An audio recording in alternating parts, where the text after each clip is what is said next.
Good morning and welcome to today's webinar on the subject of e-Stewards version 4.0. Today we'll be providing an overview of the key changes between version 3.1 and version 4.0. My name is Austin Matthews. I'm the EHS Assistant Program Manager with PJR. Welcome. So I've got a brief agenda here on the screen. We will start the presentation talking a little bit about PJR, who we are, what we do as a registrar. We will discuss the benefits for certification to a standard like e-Stewards. We'll cover some transition information for existing e-Stewards certified clients who will be transitioning from 3.1 to 4.0. Then we will cover the key changes at a high level, as well as provide a little bit more detail in a standard clause by clause type overview. Towards the end of the presentation, I will summarize the certification process for anyone who is not currently certified to e-Stewards, who won't be making that transition, but instead will be pursuing certification for the first time or is considering certification and would like to learn more about what that process looks like. And I will close the presentation with time for questions. So at any point, if you'd like, you can type questions right into the question field, but I will be saving those for the end of the presentation. And just to get this out of the way real quick, the recording of today's webinar, as well as the slides from today's webinar, will be available on PJR's website sometime after the presentation concludes. Okay, so Perry Johnson Registrars is one of the leading registrars in the world. We are a certification body with global reach. So this is not an all-inclusive list of all the countries in which we have certified companies or clients, but it certainly gives you an idea of our global presence. We are accredited to grant certification for a wide variety of standards, including e-Stewards, which we are discussing today. We are in the process of pursuing accreditation to version 4.0 now that that is published and accreditation is open to apply and make all the changes that we need to make on our end to be able to go ahead and issue accredited certificates once we start auditing to version 4.0. Benefits and drivers for a certification like e-Stewards include a commitment to prevention of irresponsible or illegal handling of hazardous waste or electronic waste streams, data security and protection, social responsibility, and environmental protection and conservation. It represents the reduction of environmental, occupational health and safety, data security, and social accountability risks. There are various business management drivers, including improvements to public image, being able to advertise a certification like e-Stewards. As I mentioned, the ability to advertise e-Stewards represents responsible management of electronics and electronic components, which in certain industries can go a long way as far as advertising goes. Similarly, a certification like e-Stewards can provide a competitive advantage if you're bidding for jobs, for example, against competitors who don't maintain a comparable certification. And the standard represents a framework as well for maintaining compliance with customer and regulatory requirements, including with version 4.0, the Basel Convention. Version 4.0 was published on February 25th, 2020. Quite a year it has been, but here we go anyway. We have a link on this slide, even though you can't click the hyperlink through the recording or on the slides, but you can certainly look this up online. But the final version of the standard has been published and can be downloaded on the e-Stewards website, as I'm showing here, as well as the guidance document, which is a separate document you can download as well. And I do want to note that these documents are free. Version 4.0 is free. Version 3.1 and previous versions of the standard were not free. So version 4 is free. It requires no end user agreement. And the reason for that is because version 4.0 no longer contains the ISO 14001 proprietary language. And we'll talk about that some more when we get into the key changes of the standard. But you can download that standard for free whenever you are ready, if you haven't already. It's not a prerequisite for today's webinar, but certainly if you're pursuing certification or getting ready to transition, you're going to want to have a copy of that handy.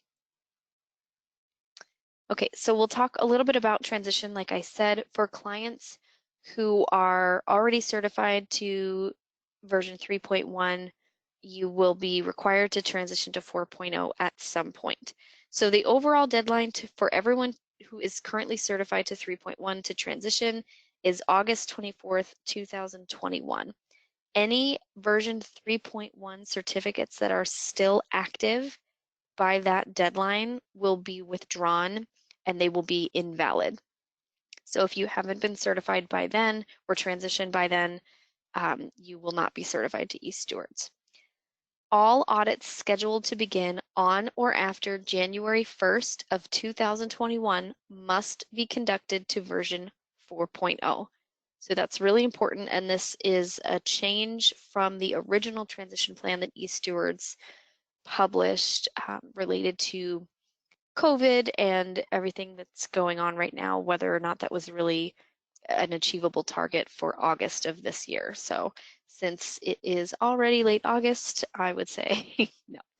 So anyway, so this reflects the extension that e-Stewards has provided. All audits taking place starting on January 1st of this coming year, 2021, will be to version 4.0. So if you are typically having your audits version in Q1 of the year, you're going to have to get moving on this transition information to be ready for your transition audit in Q1 of 2021.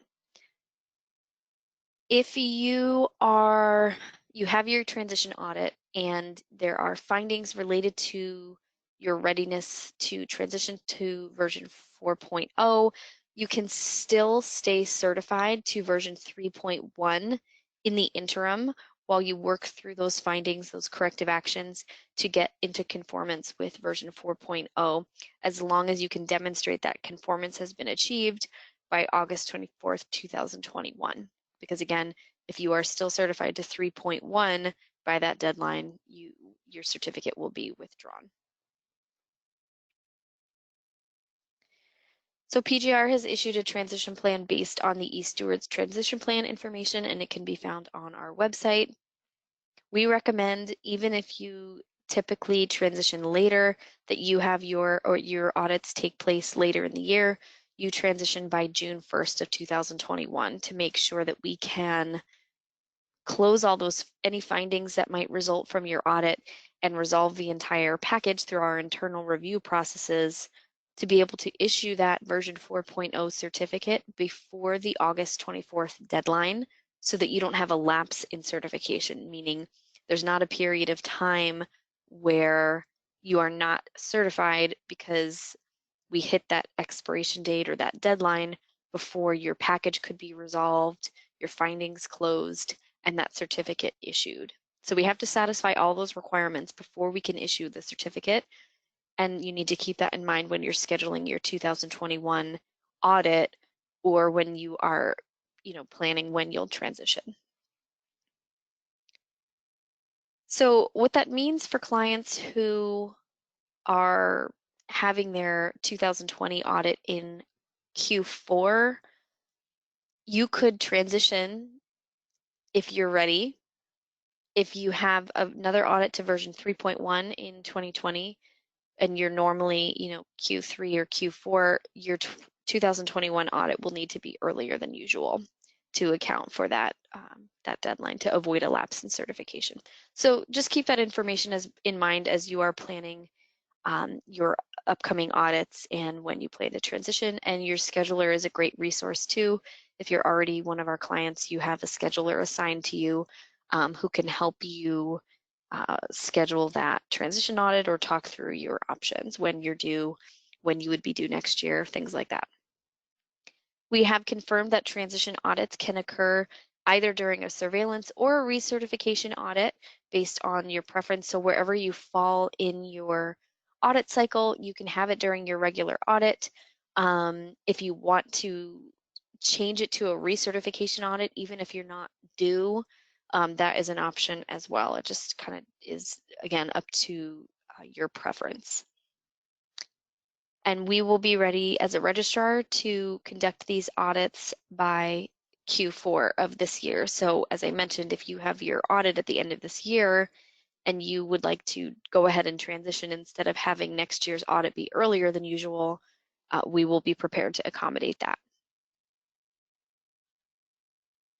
Looks like I neglected to include it in the slides, but you can also have your transition audit potentially virtually. Okay, so I put all that same information here on a timeline. Sometimes a visual representation is helpful. So the standard has been published, our auditors have been trained.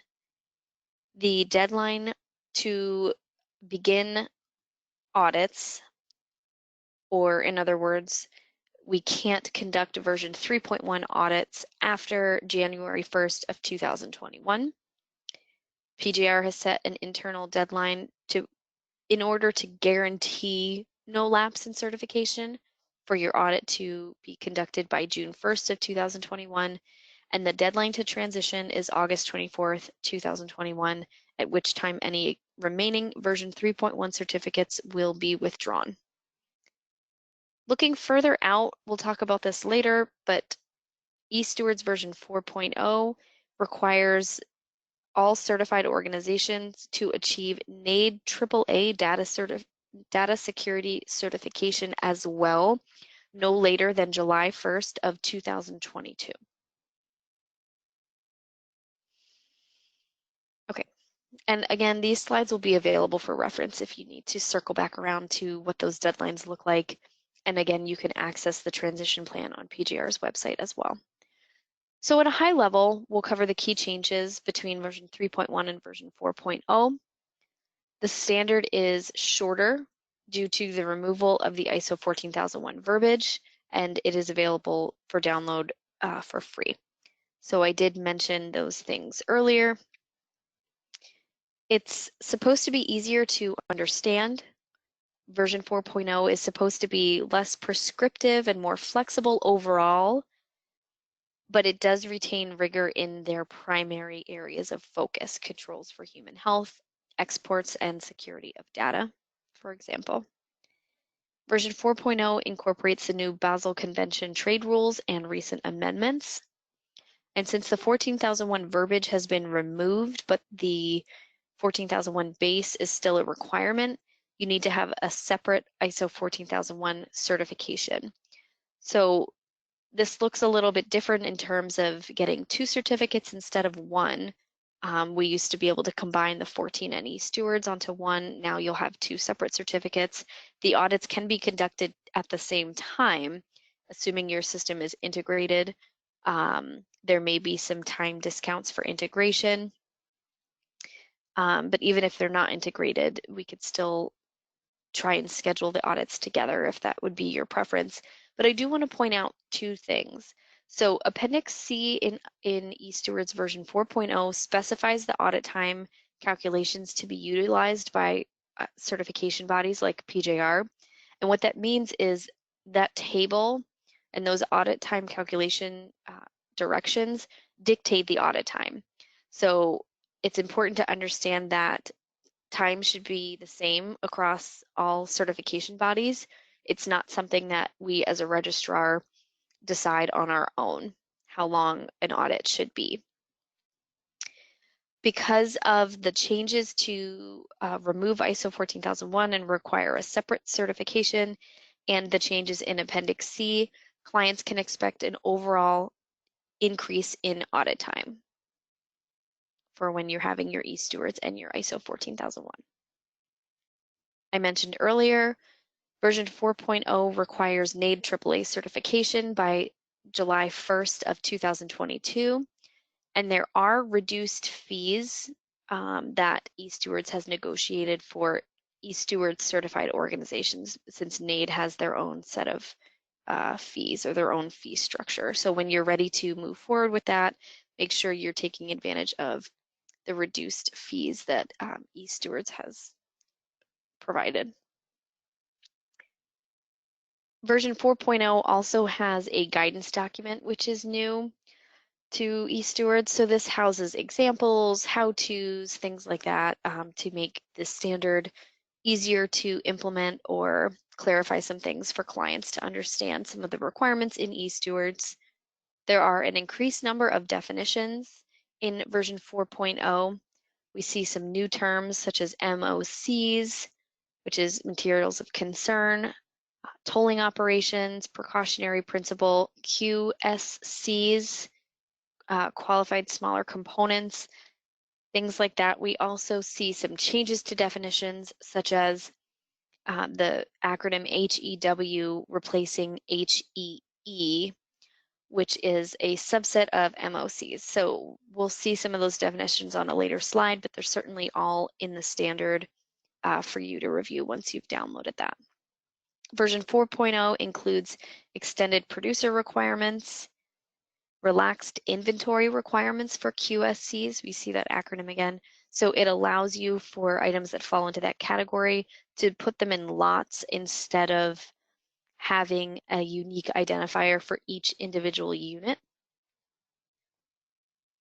Version 4.0 allows tolling, but it does regulate the tolling operations or requirements around tolling.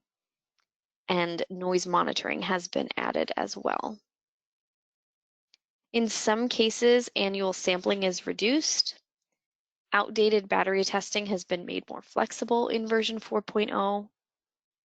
On-site downstream audits have gone from every 2 years to every 3 years. Version 4.0 adds closure plan, financial instrument, and insurance checks or verification requirements.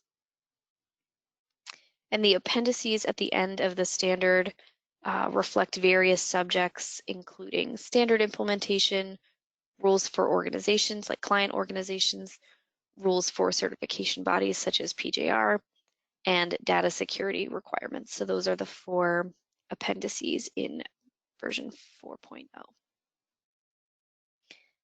I mentioned that there are a lot of additional terms and some changes to existing terms, excuse me.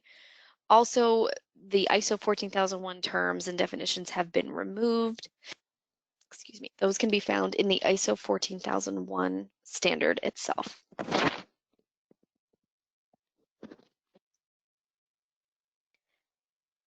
I have highlighted terms that have been revised on this list. So these were already found in 3.1 and the definitions for them have been revised in version 4.0. Here are some of the new terms, or hopefully all of them. I'm hoping I got all of them. So, and a couple terms have been removed between version 3.1 and version 4. So I would encourage you to become more familiar with those changes and those new definitions when you get a chance. I'm not going to spend time today on the sections that are really only changed by the removal of the 14,001 language. So you can see more detail on my slides than maybe I will be reading today, but I want to make sure we get through all the material and have time for questions. So we'll look a little closer at the standard itself, going more clause by clause, where we see more significant changes. That's where we'll focus today. So version 4.1, or excuse me, clause 4.1 specifies inclusions for a documented scope, so things that need to be considered and included in that scope. It also requires consideration of the precautionary principle, which I have capitalized as a defined term within the standard, attempts to reduce negative electronic equipment life cycle impacts, adherence to the waste management hierarchy where possible, also a defined term, and transparent handling of MOCs, materials of concern, throughout the recycling chain.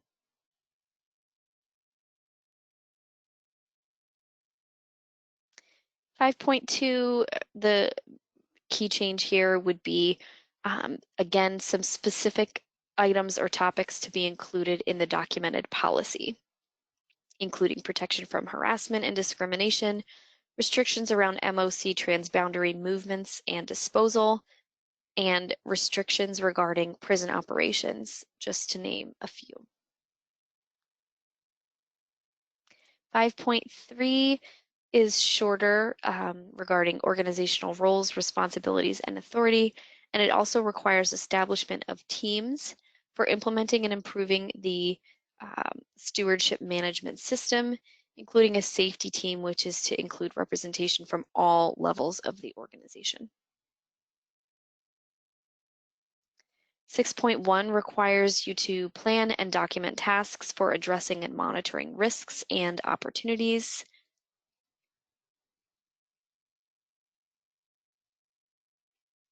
Risk assessments are still required initially and at least every 3 years, as well as in response to significant changes, and those need to include all operations under the e-Stewards control, including ancillary sites.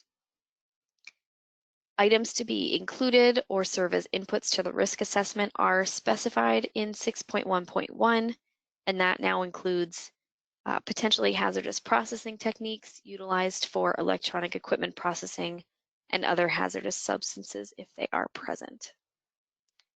6.1.1 does not specify the qualification requirements for someone to conduct the risk assessment. 6.1.2 specifies items or concepts to be considered within the stewardship aspects. That means that they don't necessarily need to be included, but they certainly need to be considered or assessed. It also requires documented information as evidence of both the criteria for stewardship aspects as well as the results of that process. We also need documented information of any relevant communication.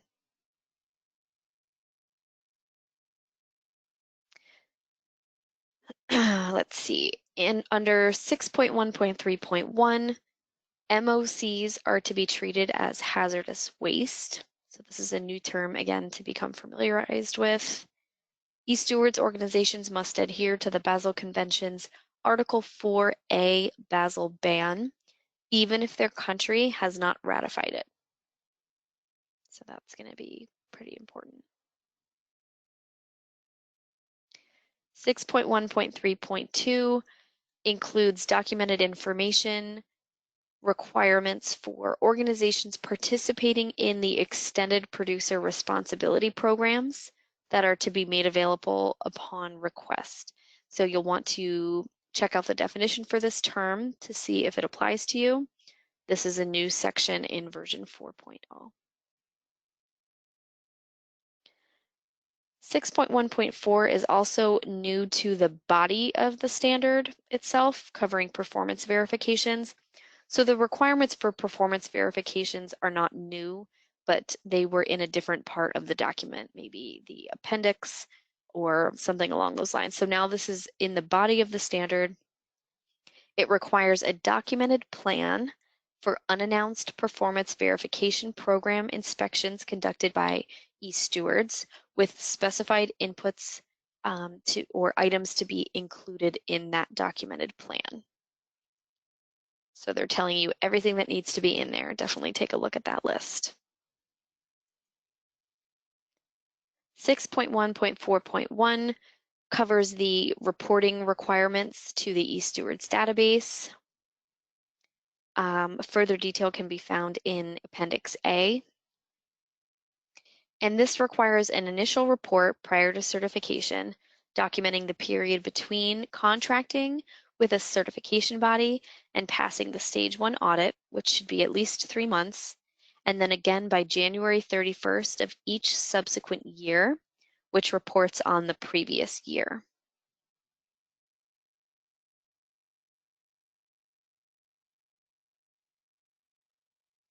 (6.3) Planning for Change is a new section.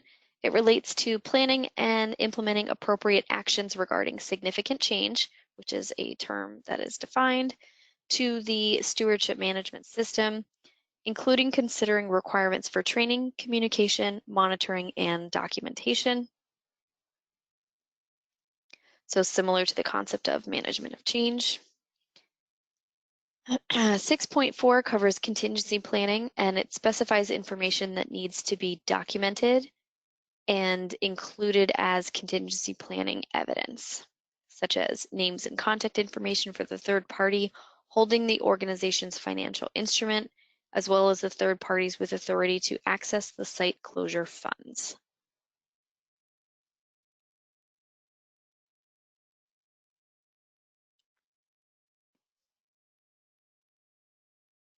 Six point 4.2 covers the financial surety piece of the closure plan expectations.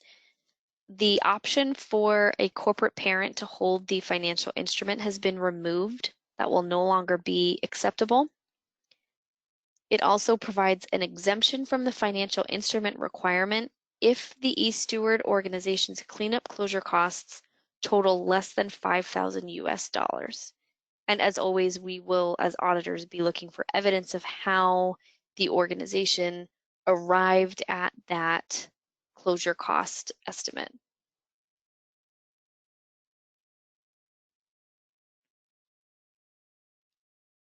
Version 4.0 no longer includes the qualification specifications for an insurance professional or underwriter in 6.4.3.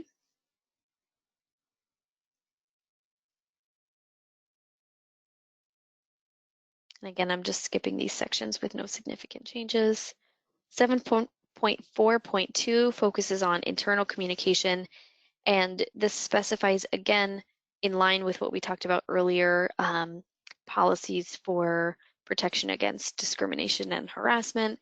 This requires communication without fear of reprisal of relevant stewardship management system information regarding objectives, operational controls, any relevant changes, and the results of industrial hygiene monitoring. External communication in 7.4.3 requires communication of any relevant controls, emergency response protocols, and security requirements with contractors and visitors.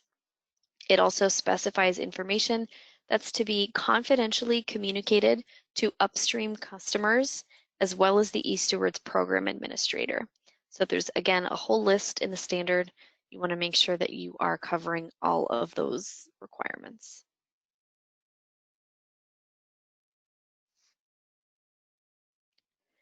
Seven point 5.1 focuses on the general documented information expectations, and it allows organizations to combine or separate the documentation requirements within the standard, however they deem fit or appropriate for their organization to meet those documented information requirements. However, there are 3 exceptions that the standard specifies that these need to be maintained as separate or individual documents with easy access to make sure that they are always readily available. The closure plan, the emergency preparedness and response plan, and the downstream disposition chart are those 3 exceptions to the rule.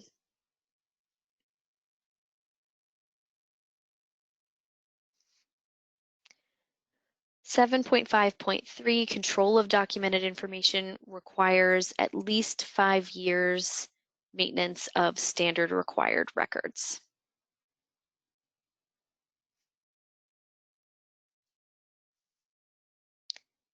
Regarding emergency preparedness and response in 8.2, annual drills for relevant types of emergencies are required. 8.3 houses the industrial hygiene program requirements. The intent here is to address hazards of an airborne, ergonomic, noise, and/or physical nature. And it also requires prevention of hazard migration if and where that is relevant to your organization and its operations. 8.3.1 focuses on the potentially hazardous processing technologies, that acronym we saw earlier. It specifies additional items that need to be included in the industrial hygiene program. above and beyond what's specified earlier in the standard if the organization uses even one of the PHPTs. So this list is some of the examples of the additional items that need to be incorporated into the industrial hygiene program if you are utilizing any of those or at least one of the potentially hazardous processing technologies. And if you're not sure, take a look at that definition to figure out whether that applies to you or not.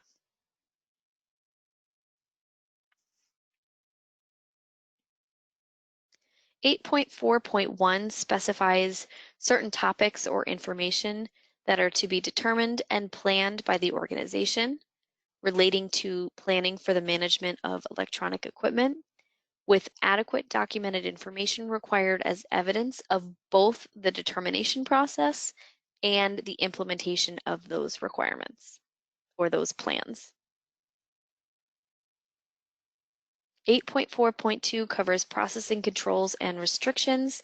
These are requirements for operational controls when processing electronic equipment, including materials of concern. There's a table in this section that covers items restricted from mechanical processing. There are no changes to the content or types of items compared to version 3.1, unless the organization is using a closed system technology for processing, in which case that restriction is not applicable.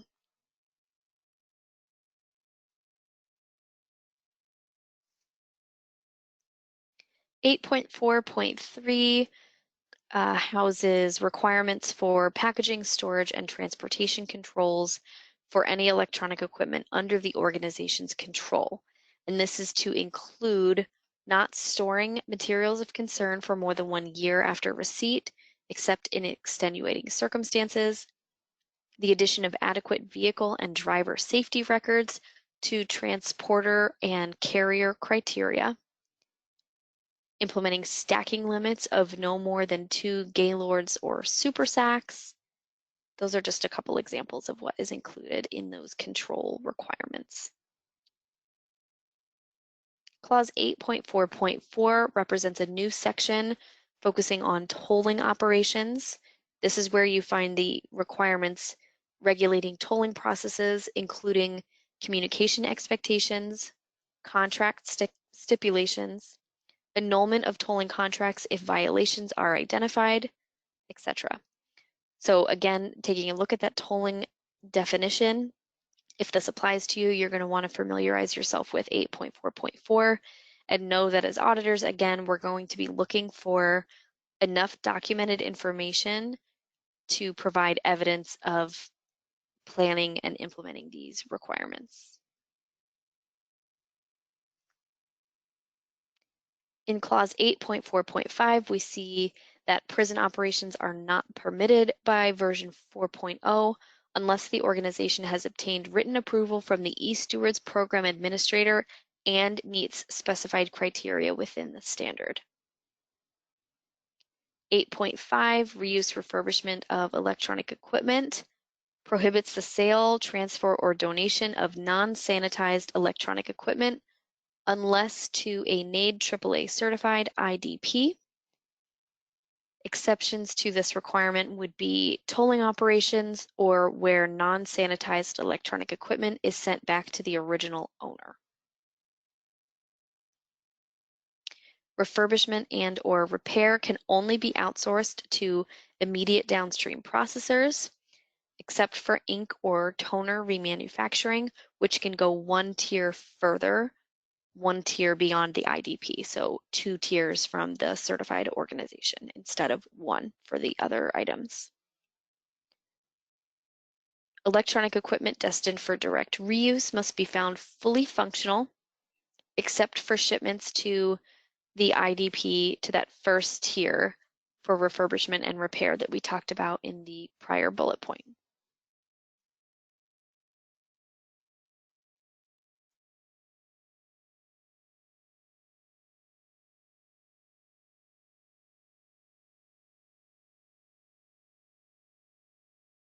8.5.1 is where we can find battery testing criteria specified. and some other testing requirements. So I mentioned earlier that the changes to the battery testing criteria are one of the changes in 4.0. So we find that in clause 8.5.1. We also find table 3, which constitutes exceptions to full functionality testing requirements. This may or may not apply to some of the certified organizations. 8.5.2 specifies identification criteria and inclusions for recording of identifying information for electronic equipment. So I mentioned earlier that this simplifies the inventory requirements for qualified smaller components. For example, it allows an organization to put them in lots instead of having an individual identifier for each item. Clause 8.5.2.1 covers shipping documentation. It specifies the minimum information to be recorded for all sales or transfers to be made accessible without the need for unpacking the items being shipped. So you may already have controls in place that account for that, or this may cause a change in the way you package or include that information. The declaration or an equivalent found in Appendix A 8.7 is to be used for all applicable transboundary shipments. And this clause also requires accessibility or availability of identifying information for all shipments except for QSCs, such as itemized packing lists, an internet link kept active, etc. So we need to make sure that that is available. 8.5.3, verify direct reuse markets clause, requires that we have certain evidence for shipments being tested fully functional. However, it provides an exception to the requirement to maintain buyer information if there's evidence that the shipments were, again, tested fully functional, but also sold for at least 3 times the scrap rate. So if you can provide evidence that the shipment meets that criteria, you don't have to maintain the buyer information to be able to show an auditor. Clause 8.6.1 covers restrictions on materials recovery and final disposition of MOCs. This section specifies the management criteria for MOCs and references, again, Appendix A for more detail. It also requires written proof or justification meeting, again, specified criteria found in the standard to be provided to both the certification body and the e-Stewards program administrator before you can use a conditionally allowable option. So if you are looking at one of those conditionally allowable options for handling final disposition or materials recovery, you're going to have to provide that proof or justification of meeting all the specified criteria in this section to both the certification body and the e-Stewards program administrator. On the other hand, 8.6.2 covers alternative uses and processes. So this specifies the approval request process and what needs to be included, what documentation requirements need to be submitted with that approval request. And unlike 8.6.1, where you have to have documented justification, you also for 8.6.2 have to wait for written approval from the e-Stewards program administrator before you can go ahead and use that alternative processing method or implement that alternative use.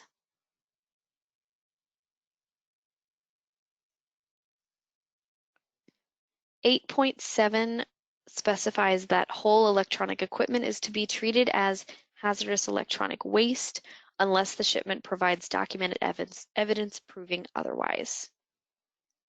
It also requires written notification and competent authority consent prior to material of concern transboundary movement when countries involved are not Basel Convention party members, or are covered by relevant multilateral trade agreements. So unless they are, again, Basel Convention party members, or unless they are covered by a multilateral trade agreement that's relevant, then you need written notification and competent authority consent before that transboundary movement takes place.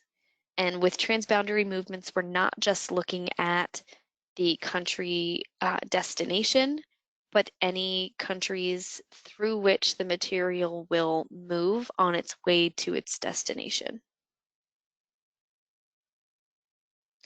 8.7.1 houses exemptions to the requirements of 8.7, such as new parts or devices purchased under warranty, CRT cullet or glass that has been cleaned and approved as feedstock. Those are just a couple examples. If you think that might be relevant to you, you can look for more detail in clause 8.7.1. 8.7.2 covers labeling and declaration requirements. And again, we can get more detail in Appendix A for any electronic equipment or component exports to immediate downstream processors for refurbishment and or repair. So keep an eye on that if you are exporting one tier for refurbishment or repair activities. There are also transboundary movement requirements for electronic equipment going for direct reuse versus the repair and refurbishment we just talked about. So 8.7.3 covers exports for direct reuse. Any electronic equipment exported for direct reuse needs to be fully functional and not end up being recycled or finally disposed. So it has to have an established resale market. It has to already have been confirmed to be fully functional to make sure it truly goes for direct reuse instead of disposal. There are labeling and declaration requirements, as we already mentioned, found in 8.5.2.1 that would be relevant to these shipments. 8.8 covers downstream accountability in this clause. It adds a requirement to reevaluate a downstream processor upon significant change. So that might not already have been a clear requirement in 3.1. Take a look at that significant change definition again and make sure that there's a mechanism in your system to trigger that review or reevaluation when you are made aware of a significant change or when a significant change takes place. Even if the electronic equipment is shipped directly from the customer to the IDP instead of first coming to your organization, to the certified organization, the downstream accountability requirements still apply.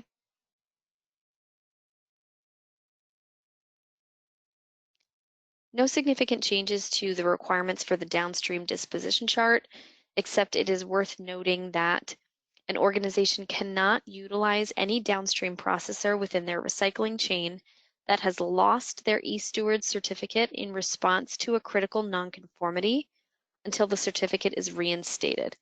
Excuse me. So critical nonconformities are covered in one of the appendices. I can't remember if it's a defined term. But if you are made aware that a downstream processor anywhere in your recycling chain was e-Steward certified and is not, if they have been suspended or withdrawn pending resolution of a critical nonconformity, you would have to stop utilizing them as a downstream processor during that time. And you couldn't add them back in as a downstream processor until or unless the certificate gets reinstated. If they lose their e-Steward certificate and it doesn't get re-implemented, you would have to find another downstream vendor. 8.8.2 covers downstream due diligence. It requires certain support documentation and approval of all downstream providers and intermediaries within the entire recycling chain.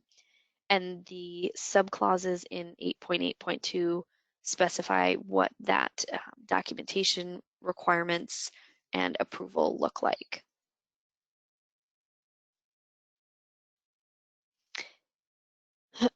So as I mentioned, these subclauses will specify what needs to be covered there. The requirements are for initial review prior to that first shipment, as well as subsequent annual reviews.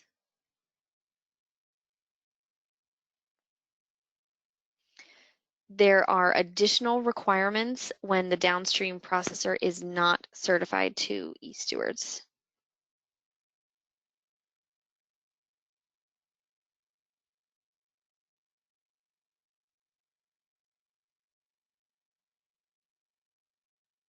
Okay, so we also have requirements for desk audits in clause 8.8.2.2, as well as on-site audits for IDPs in 8.8.2.3.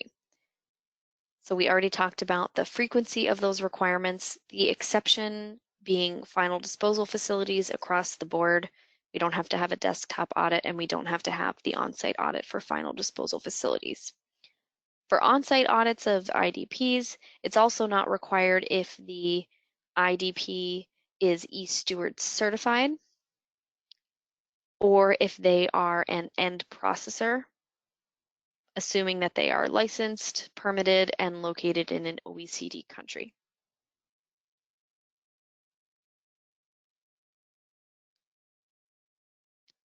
We already talked about the requirement to conduct this review initially, prior to that first shipment. The on-site audits are also to be repeated every 3 years and upon any significant change. We mentioned that earlier as well.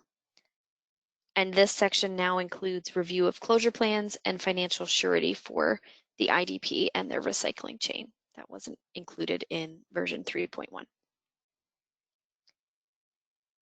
8.8.2.4 requires a written contract or agreement or some type of equivalent control containing specified information for all HEW and PCM IDPs if they're not e-Stewards certified, or as we mentioned on the last slide, if they are not, or if they are a final disposal facility or end processor in an OECD country, they also don't have to meet this requirement. This requirement gets extended beyond that IDP to each downstream processor within the recycling chain to make sure that they're meeting those same requirements.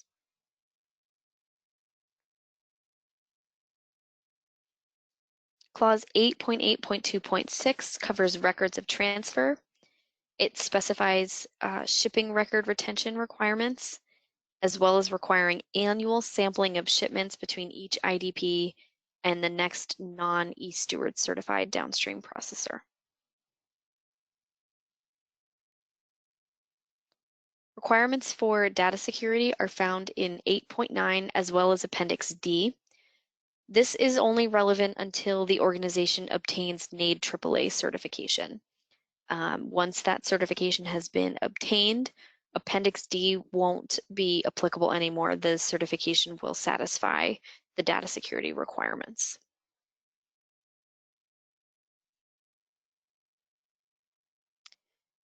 (9.1.2) specifies the minimum frequency for evaluations of compliance are annual.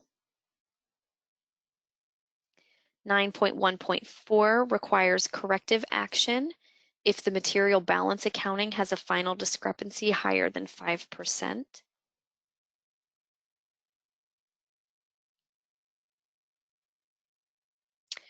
And as always, 9.3 specifies management review required inputs, recording of action results, and requires documented information as evidence. That's not new, but there are some revisions or changes to those input requirements.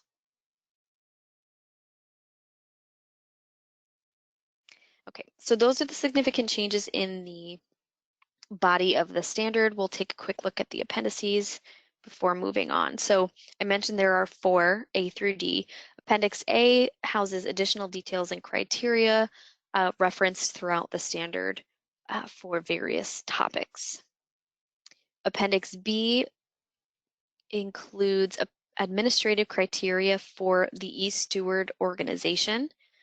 It covers things like eligibility, certification scope requirements, including ancillary sites, multi-sites, parent companies, things like that. It covers logo usage. It covers the subjects of critical nonconformities and performance verification inspections, and just a whole bunch of other topics. It requires a new license agreement be obtained if an organization is purchased by another company or entity, or there is some similar change in ownership. So you'll have to contact e-Stewards to get that revised, amended, or reissued. Certified organizations are also required by Appendix B to notify their certification body and the e-Stewards program administrator of any significant changes affecting conformity to the standard within 15 business days. Again, if you are not familiar with that term, significant change, you will want to become more familiar with it.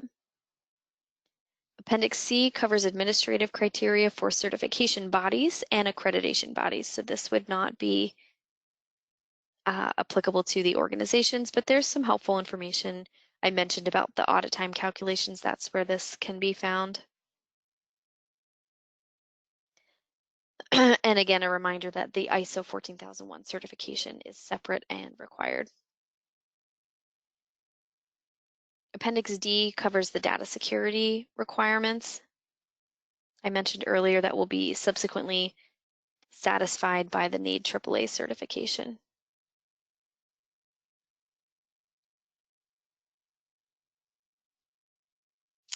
Okay, so as I mentioned, for anyone who is thinking about pursuing certification or is looking to prepare for initial certification, I want to just quickly provide an overview of what that process looks like. We focused earlier on the transition for current clients, and this would be for new registrations or certifications. So one of the first things that you would do is obtain a copy of the standard. Based on the contents of the standard and all its requirements and how they apply to your specific organization's processes, you will establish the stewardship management system documentation, conduct any training that's required, implement those requirements in the stewardship management system, which include conducting an internal audit, conducting a compliance evaluation, and a management review after the internal audit, so that that can be one of the inputs. You'll need to have a contract or initiate a contract with a certification body such as PJR to be able to provide a quote and conduct your audits and help you understand what all of that entails. Once you have that contract, we'll get your audit scheduled, and this constitutes two parts to that initial certification. We have a stage 1 audit and a stage 2 audit. So I'll talk more about those two types of audits on the next slide, but it's important to note that any nonconformities that result from the stage 2 audit, if any, need to be resolved before a certificate can be issued. Oops. So sorry about that. So the stage 1 audit is a primarily documentation review process to make sure that the framework is in place to meet the requirements of the standard and that the organization is ready for stage 2 rather than moving to the stage 2 part prematurely, which can be expensive and frustrating for the client. So we try and avoid that. We have the stage 1 to make sure that it's prudent to move to stage 2. Stage 2 is a full system audit. It samples all of the requirements of the standard, all of the processes, all of the shifts, to really get a good picture of how the organization, excuse me, is implementing the requirements of the standard and whether the requirements of the standard are being effectively met.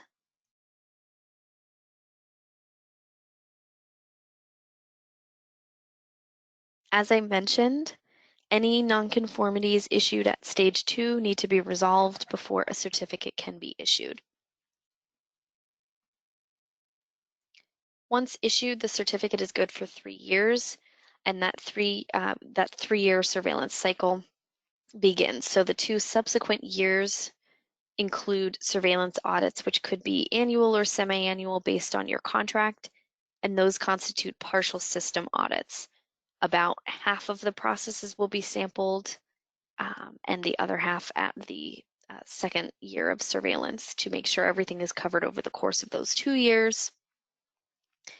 And then the following year would be your recertification audit, where just like a stage 2, we're sampling the whole system, and once everything is resolved, would result in a new certificate being reissued for another 3 years, and this surveillance cycle starts over.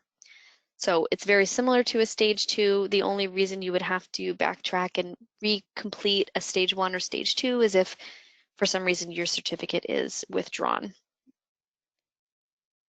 Okay, so that is all the content I had. I'm going to switch to the contact information slide before we move to any questions.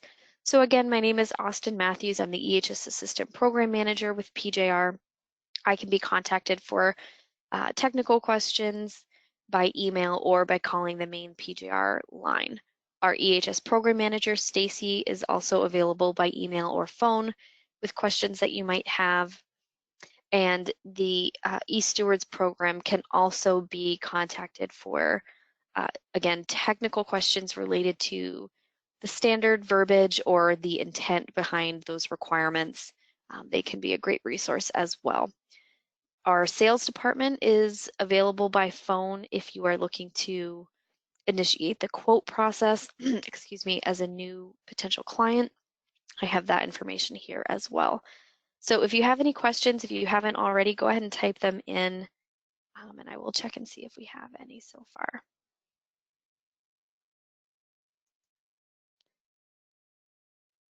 Okay, so far we don't have any questions. I'll hang out for one more minute, but either way, thank you so much for joining us today.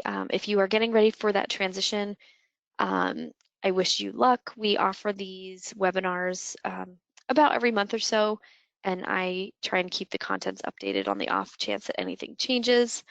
So feel free to circle back around to a future version of this webinar. We also, again, will post it to PGR's website if you want to be able to reference it later.